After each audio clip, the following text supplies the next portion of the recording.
Ibinunyag ng Lakers rookie na si Jalen Hood-Schifino na malaki ang in-improve ng kanyang 3-point shot ngayong offseason.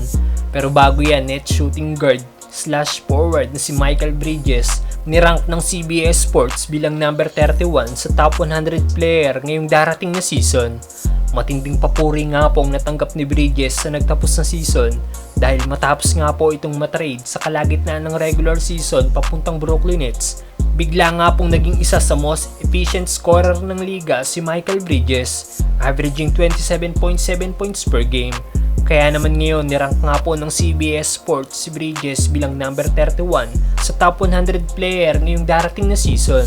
Mas mataas nga po ang rank ni Bridges sa mga naging All-Star last season na sina Pascal Siakam, Domantas Sabonis, Lauri Markkanen, DeMar DeRozan at Julius Randle. Ine-expect nga din po na magiging All-Star na ngayong darating na season si Mikal Bridges. Samantalang Lakers rookie na si JHS ibinunyag na malaki ang in-improve ng kanyang outside shooting ngayong off-season.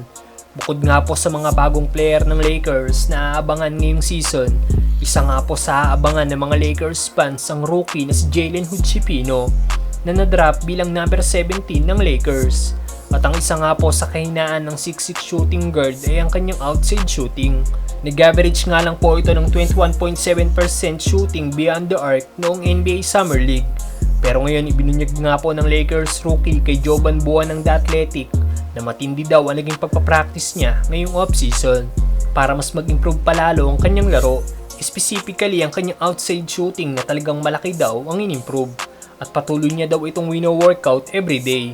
Isa nga po sa nagturo kay JHS ang Lakers conditioning coach na si Phil Handy, kaya malaki talaga ang magiging improvement nito.